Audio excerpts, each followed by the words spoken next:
Welcome back to my YouTube channel accountancy hello.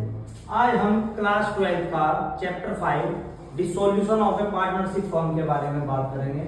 उसमें एक most important account बनाते हैं रियलाइजेशन अकाउंट। रियलाइजेशन अकाउंट तो रियलाइजेशन अकाउंट कैसे बनता है कैसे नहीं बनता है इसके बारे में हम जिक्र करेंगे। रियलाइजेशन अकाउंट होता क्या है? रियलाइजेशन अकाउंट, रियलाइजेशन अकाउंट में रियलाइज करेंगे हम, इसे हिंदी में बोलते हैं वसूली खाता, जिसमें हम एसेट्स तो क्या कर देते हैं फर्म की, सोल्ड कर देते हैं और लायबिलिटीज को पेड कर देते हैं। मतलब कि एसेट सोल्ड हो जाएगी, हमारी लायबिलिटी पेड हो जाएगी। बहुत आसान तरीका है इसे बनाने का। सबसे पहले हमने करना क्या है, जितनी हमें बैलेंस शीट हमारे सामने होगी, मतलब कि बैलेंस शीट गिवन होगी क्वेश्चंस में। बैलेंस शीट में से आपको एसेट्स ट्रांसफर करनी है डेबिट साइड से, माने क्रॉस करते हैं तो क्रॉस, जैसे एसेट्स आएंगे तो एसेट्स इधर लिख देंगे, लायबिलिटी इधर ट्रांसफर करेंगे।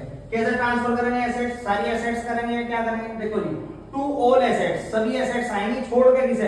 कैश नहीं आएगा, कैश इन हैंड हो, कैसेट बैंक हो वो नहीं आएगा। फिर टीडीएस एसेट्स नहीं आने की, जैसे कि पी&एल प्रॉफिट एंड लॉस का बैलेंस दे रखा है इस तरीके से, तो वो नहीं आएगा। और अदरवाइज सारी एसेट्स हमारी आ जाएंगी, मतलब कि मोस्टली एसेट्स आ जाएगी, छोड़ के किसको? Cash in hand, cassette bank वगैरह, पी&एल अगर दे रखा, एडवर्टाइज सस्पेंस अकाउंट वगैरह दे रखा तो नहीं आएगा। लायबिलिटीज, लायबिलिटीज कौन सी ट्रांसफर करेंगे? सारी एक्सटर्नल लायबिलिटीज ट्रांसफर हो जाएंगी। एक्सटर्नल लायबिलिटीज क्या होती है? हमारी जो बाहर वालों की लायबिलिटी है, जो हमें पेड करना है, जैसे बैंक लोन हो गया, क्रेडिटर्स हो गए, बिल पेबल हो गए, इस तरीके से तो एक्सटर्नल लायबिलिटीज हो जाएंगी। कहने का मतलब है लायबिलिटीज ट्रांसफर करेंगे और लायबिलिटीज में क्या नहीं आएगा? लायबिलिटीज में हमारी कैपिटल नहीं आएगी, मतलब पार्टनर्स की कैपिटल, पार्टनर्स का लोन नहीं आएगा। प्रोविजन आ जाएगा किसी एसेट्स का, जैसे डेब्टर्स दे रखे हैं, डेब्टर्स पर प्रोविजन है तो प्रोविजन भी आ जाएगा।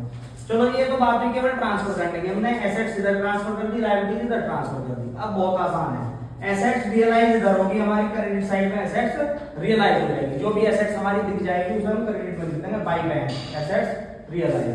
जो भी लायबिलिटीज पेड करेंगे डेबिट साइड में आ जाएगा, टू बैंक लायबिलिटीज पेड। कभी कभी क्या होगा, कोई पार्टनर लायबिलिटीज टेक कर लेगा, अगर किसी पार्टनर ने लायबिलिटीज टेकन कर ली तो डेबिट साइड शो करेंगे, किसी पार्टनर ने एसेट्स टेक कर लिया तो क्रेडिट साइड शो करेंगे। ये इस तरीके से फिर हमारा अगर क्रेडिट साइड का टोटल ज्यादा आ रहा तो प्रॉफिट आ जाएगा, यदि डेबिट साइड का टोटल ज्यादा है तो लॉस आ जाएगा, लॉस हम डिविजिबल कर देंगे। तो कुल मिलाकर रियलाइजेशन अकाउंट हमारा क्या हो गया कि पहले एसेट्स ट्रांसफर करनी है, फिर लायबिलिटीज ट्रांसफर करनी है।